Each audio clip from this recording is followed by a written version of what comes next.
All right, let's talk about these boring-ass conference finals with Jared Dubin, NBA, NFL analyst, and all around just culture critic. Can I call you a culture critic? I love your commentary on everything beyond sports as well, man. I asked Michael this the other day, so I'll ask it to you as well. And thanks for joining us. Can you say something nice about these Eastern Conference finals? There have been some pretty good defensive performances. Yeah, that's one way of looking at it. That's one way of turning the frown upside down. Yeah. And there's a Larry Bird trophy at the end of it. There's that too. Yeah, that's right. Someone's got to get it. There's a Larry Bird trophy involved. That's a good answer. Have you enjoyed the conference finals? In either conference? Not particularly. I mean, we've had 7 minutes of crunch time play in the last, I think, 19 NBA playoff games now. It's hard to get much enjoyment out of blowouts every night. Some of them have been big comebacks, or last night there was, a game that was close in the first half and then it sort of swung around in the second. But it's really tough to get much enjoyment when everything is being blown out all over the place. What's to enjoy? How about? Oh, I'm sorry. Go ahead, Mike. Yeah, go ahead, Mike. Go ahead. No, I was just going to say, let's say, this goes the way it looks like it's going to go. With the Celtics finishing off a hobbled and flawed, turns out, Miami Heat team. And the Warriors eventually, maybe tonight, finishing off the Mavericks. Do you think Warriors-Celtics has the potential to be a classic finals? Yeah, definitely. I mean, it's two teams that I think are actually kind of similar with the way that they can, keep opponents away from the rim despite not necessarily having, the true rim protectors, except for the Celtics when they have Robert Williams on the floor. Obviously, he has an ability to do that at a really high level. But just the way they can cut off drives and the way they can make opponents work really, really hard to get whatever shot it is that they want to get. And then obviously the individual scoring talents they have that can work really hard for those shots and make them anyway, even with defenders draped all over them. I think it's a really interesting contrast between those two teams. We were talking about it earlier, and I really can't come up with a good explanation for the blowouts you mentioned. That's a great stat about the lack of clutch time minutes that we've seen in the last 19 playoff games. Why? That's the big question. Why is this happening? What's your best guess? My friend Seth Partnow wrote a story about exactly that at The Athletic today. A lot of it is just shooting variance. Sometimes teams are going to make a lot of threes. Sometimes they're going to miss a lot of threes. And especially when you have teams whose defense prioritizes protecting the paint and encourages their opponents to shoot threes because they're, kind of okay with that. If you have, extremes at one end or the other of teams making a lot or missing a lot, you might get a blowout, especially when that happens in the same game, when one team makes a high percentage and the other team does not make a high percentage at all. Every once in a while, you do get games where both of those things happen at once, and we're just happening to get a stretch of them right now. All right, let's pivot to the NFL. Michael and I were discussing Colin Kaepernick earlier and his workout with the Las Vegas Raiders, and whether or not we should be optimistic that 5 years later he's actually going to get a gig in the league, and if so, why now? I'm resting on. I can't imagine the Raiders would work him out for the purposes of not signing him. It just feels like a workout would be the precursor to signing him, or you do like everybody else and don't touch him at all for the last 5 years. What do you think is going to happen, if anything? I think that sounds right. I don't know why you would work him out if you weren't at least planning to give him a real shot of making the roster. I remember I wrote a story, got to be like 3-4 years ago now, about the different ways the teams could use him, even if he wasn't going to be a starter. And obviously, I think he proved during his time in the league that he was at least a starter caliber player, if not a high-end backup caliber player. And given his skill set and the way teams are using all different guys in the backfield now, you got to think that he could at least contribute, even if he's not going to be your starter. And for the Raiders, I wouldn't imagine that he would be the starter. But, I mean, they used Marcus Mariota the last couple of years, sort of a short yardage runner and a guy who could make their running game more efficient. It's very easy to see Kaepernick being able to do the same thing. And I don't know why they wouldn't want to do that. Obviously, it's a different coaching staff, and the Patriots haven't necessarily been a team that has used multiple quarterbacks in the past, but they did have Cam Newton a couple of years ago, and they ran that sort of short yardage stuff. And it's easy to see Kaepernick, even after 5 years away, being able to do the same sort of thing. Yeah, I think, Josh McDaniels, who was Cam Newton's offensive coordinator, I think he would have enjoyed coaching a healthy Cam Newton. I mean, by the time they got him, it's just a little less than the Cam Newton we were used to seeing 5 years past his MVP season. But I got to tell you what, guys, I was thinking about this. Yes, the Raiders clearly should sign Colin Kaepernick. But you know who should have signed him? And I think he's a better fit here than he is with the Raiders? His former team. I think he'd be great with the 49ers, given some of the questions they have at the quarterback position. Jimmy Garoppolo, whether they keep him or not, is an injury-prone guy. Trey Lance is I guess when he grows up, is going to be a threat on the ground and in the air. And then you have Colin Kaepernick, who has proven that he can do that. I think he'd be a great fit with the 49ers. I think that makes sense. And I mean, look, you can name any number of teams that should have signed him over the last 5 years. I mean, you had teams thrown out like Joe Flacco as a starter within the last 5 years. You have teams, again, that are, using players as dual threat options and that need a boost in efficiency in their run game. It's that the Raiders and the 49ers are not the only team you can make the argument for. You have other teams with dual threat quarterbacks, the Eagles with Jalen Hurts. What happens if he gets hurt and all of a sudden they have to turn to, a different kind of quarterback? You have to dramatically change your offense if you're using a different style of player back there. We've seen the Ravens behind Lamar Jackson. They signed Robert Griffin III. Last year they had Tyler Huntley. You can use a similar style player. It doesn't make sense. I remember reading I can't remember whether it was Football Outsiders on ESPN or on Football Outsiders, but there was a story immediately after, Kaepernick was out of the league where, he was the only player 29 years old or younger to throw, as many passes as he did in the season and then not have a job the next year. I mean, it's very clear what's gone on over these last few years. And I think it's been very clear since then that he could help a team, even if it's just as a situational player.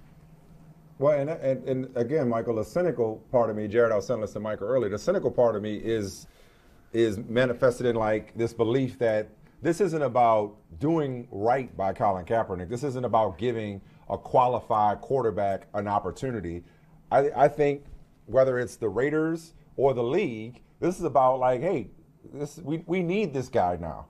Like with all the bad news around the NFL, whether it's player, owner, league, whatever, it's like, hey, this is a good time to, maybe get some positive headlines when it comes to our otherwise performative social justice measures that we've gotten a lot of criticism for. And maybe the Raiders are just that right team. They got a quarterback that's well established and just got a contract extension. So there's no threat per se to Derek Carr's job.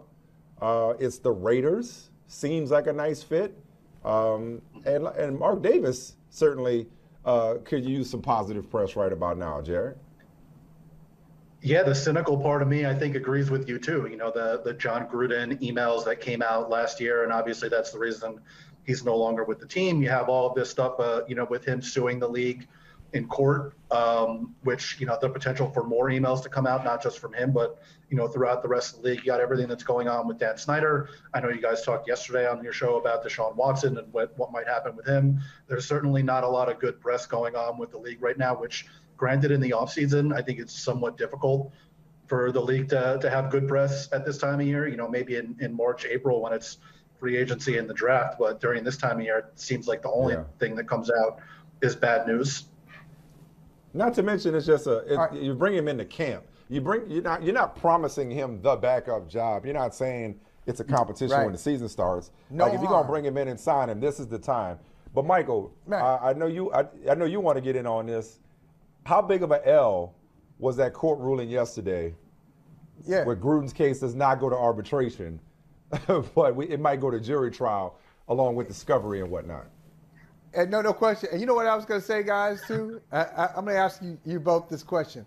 Am I a bad person for rooting for someone who lost their job because of racism and homophobia? I'm actually rooting for him because I got a stake in this. I want to see those emails. I desperately want to see those emails. This is a classic. Two things can be true at the same time, Jared. Yeah. Like you could think Jon Gruden deserved to lose his job, but you could also think that those closet doors deserve to be swung open. That's where I'm at. So I hope you can think both of those things at the same time. No doubt. What do you think? What do you think is going to happen there? Right. Do you think ultimately that Jon Gruden has? Because I've said from day one, I think Jon Gruden has a case. Even if we look at some of the things he said as despicable, I think he has a case in how he's navigating this. Do you anticipate that we'll see some type of emails? Because it's one of two things, Jared. It's either, hey, we see those emails, and this thing is just like a public trial, or the NFL winds up paying Jon Gruden a significant amount of money, which is an admission of guilt in some type of way. Yeah, I mean, the lawyer part of my brain, which, I haven't practiced in quite a while, but the lawyer part of my brain wants to say that it's hard to say without knowing the specific history of the court and the judge that this case is in. But I do think you're right that those are pretty much the only two options. Either the NFL pays Gruden to make this go away, or we see everything that he wants to get out in the open because he thinks that he's been made a scapegoat in this entire situation, because the league doesn't want anything to come out, whether it's, Daniel Snyder's emails or any of the other owners or prominent executives' emails throughout the last however long it is, 15, 20 years that Dan Snyder's owned the team. No, they don't want anybody to see those emails either. All right, Counsel. I need you to defend your triplets rankings. Part 1 of CBS Sports annual triplets rankings. I mean, where to begin? I mean, you're counting down. This was 32 through 17 today. I mean, just starting at 32. I need more love for the aforementioned Marcus Mariota, Cordero Patterson, and Kyle Pitts. Let's start with that, okay? But then it's like, okay, we go to tier 6.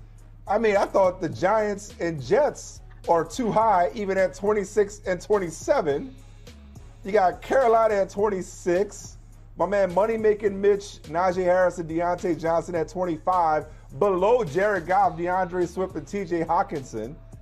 I mean, I was just like, hold on, man. Like, I know this was a collective effort. I know it's not just you, but you're going to have to defend it.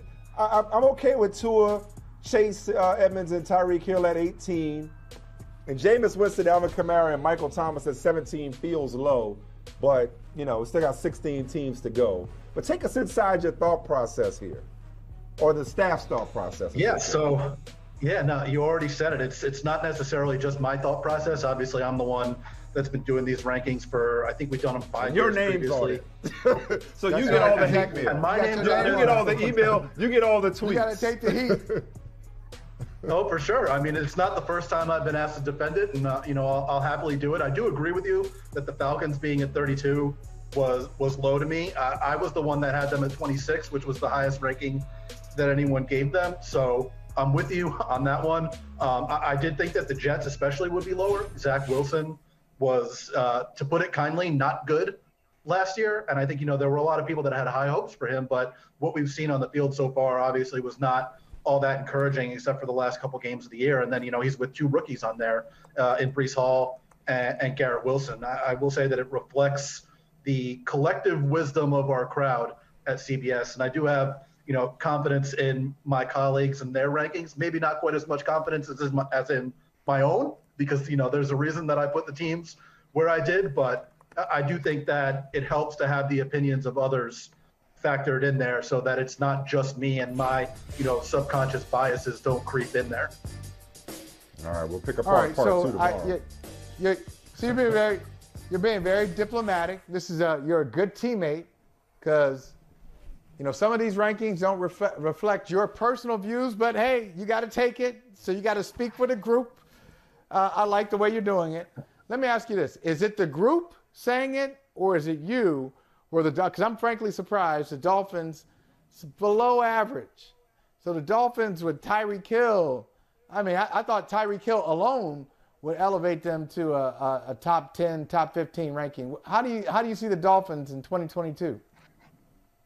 I think I had the Dolphins ranked exactly where they ended up in the rankings. I think they wound up at 18, and it's just we haven't seen Tua obviously display the ability to push the ball downfield. We haven't really seen him display the ability to handle himself when under pressure, and we haven't seen him display the ability to stay healthy for a full season. Obviously, he was coming off, a traumatic hip injury for his rookie year, but we saw last year that he wound up missing a few games. There are questions surrounding, Chase Edmonds' ability to hold up as the running back. Obviously, they have a bunch of different backs there. They signed Raheem Mostert also. They signed Sony Michel. They still have Myles Gaskin left over from, when the previous regime was there under Brian Flores. And obviously there are questions about, Tyreek's ability to be the same type of explosive and efficient player in Miami that we saw him, be in Kansas City. He was, a slightly different player, I would say, at least with Alex Smith than he was with Patrick Mahomes. There were not quite as many, deep shots down the field, taking the top off the defense 50, 60 yards downfield. It's going to be a little bit different, obviously, in Miami. Maybe he gets used more close to the line of scrimmage, Mike McDaniel style offense from San Francisco that they've used Deebo Samuel as a run after catch threat. And obviously Tyreek can do that as well. So, I mean, I think an average-ish ranking makes a decent amount of sense right now, but obviously because of the explosive potential of Tyreek and, Tua's accuracy, and if he can stay healthy and be better under pressure, they do have the potential to make that look silly. I can't wait to see where you guys have, well, a couple of quarterbacks, but I'll start with Kansas City and Patrick Mahomes and his triplets, whoever that may be, especially at wide receiver. Obviously Tyreek Hill gone. They signed Valdez-Scantling. Mecole Hardman's a holdover. They bring in Juju Smith-Schuster, draft Sky Moore in the second round. But Michael will tell you, if I'm lying, I'm flying. I was psyched after the draft. Like, who's going to sign Justin Ross? At one time, one of the best receivers in college football. He goes to the Chiefs, and he's doing stuff like that in practice. Now, I know it's in shorts. I know it's in, it's in OTAs or whatever. But this dude in college was the truth at Clemson. So he might be the triplet that y'all end up putting on this list. I mean, how do you view Kansas City's offense? I mean, without giving away tomorrow's ranking, which we'll check for on CBSSports.com, where the Chiefs come in. But how do you view Kansas City's offense with a wide receiver by committee approach, and obviously still Travis Kelce catching passes from Patrick Mahomes? Yeah, I mean, it's going to look different. I think obviously we know that. Not having Tyreek, they now have these, more bigger-bodied type of wide receivers and Valdez-Scantling and Juju Smith-Schuster, these guys who are good blockers, and you can use in more, tight formations and get more play-action stuff like Andy Reid was doing, honestly, back in Philadelphia. I will say that for the first time in the Mahomes era, the Chiefs are not ranked inside the top two in these triplets rankings. They fell out of the top two, which was the top two.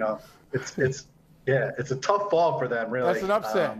But yeah, no, like obviously they're still really good. Like Mahomes, Kelce, all of those different wide receivers can do a bunch of different things. Maybe they won't have the same type of explosiveness as they had with Tyreek, but we saw last year that being willing to take what the defense gives you is something that they sort of struggled with for a few weeks. And having those guys who are more threats over the middle and in the intermediate areas of the field does make that at least a little bit easier. And I'm not going to say they're better without Tyreek, but being able to do more things and different things and having diversity in your offense is important as well. I got one more. I'm curious about what you're going to do with this group of offensive triplets. We know who the tight end's going to be. We know who the quarterback's going to be. I guess I got it. Maybe it's Rashad Bateman as the wide receiver that you put with the Ravens, wherever you rank the Ravens. But, Michael, I was going to ask you this earlier, but we never really got to it, so I pose it to both of you guys. How big of a deal is it that Lamar Jackson isn't at OTAs, even though he said all the right things about wanting to be in Baltimore, hasn't engaged him on a contract? It's voluntary, but usually quarterbacks, contract disputes notwithstanding, hi Kyler Murray, are usually at voluntary offseason workouts. The organization is publicly not tripping. I'm just not sure how you can't trip when you haven't signed him, he doesn't want to negotiate with you, and he's not at OTAs. What's going on here, Jared? I would be at least a little bit worried if I was a Ravens fan. We've seen so much quarterback movement these last 2 years, and, it doesn't matter how good of a player they are. We've seen them move. It's a little bit different with the guy who's still, in his early to mid 20s and hasn't even signed his second contract yet. But you hear it from basically high school football on. voluntary means mandatory, especially for quarterbacks. So not seeing him there, while it was at least somewhat expected, it is something that, probably sticks in your brain at least a little bit over the offseason until you see him show up for, whether it's, mini camp later in the offseason or training camp. You got to get him on the field, especially with your quarterback and with the ways their offense is going to change, not having Hollywood Brown, now having a full season of Rashad Bateman, who got hurt in training camp last year. You want that offense to be run as smoothly as possible, which it didn't for a lot of last year. And a lot of that was injuries, both to Lamar himself and then especially to the offensive line. But some of that was they just haven't looked the same these last 2 seasons as they did 2 years ago when he was the MVP. You tripping, Mike, or what? No, it's always, look, it's Jared said it perfectly off the top. You got to be concerned because it's always a statement. Anytime a quarterback is not there for OTAs, there's some type of statement, whether it's, hey, I don't like the way we're doing business. I want to be traded. I don't like my money is a little funny. My change is strange. Whatever it is, there's always a statement. It's not like, oh, we understand. We're on the same page. They're never on the same page, no matter what they say. So, yeah, it's a concern. All right. You can be on the same page at OTAs. You know what I'm saying? Like, well, okay, well, where you at? Right. Something's up.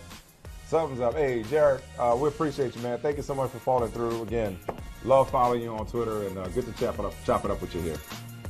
Hey, thanks for watching Brother from Another on YouTube. Make sure you hit subscribe before you leave, and be sure to watch us 3 to 5 p.m. Eastern Time on Peacock. Appreciate you.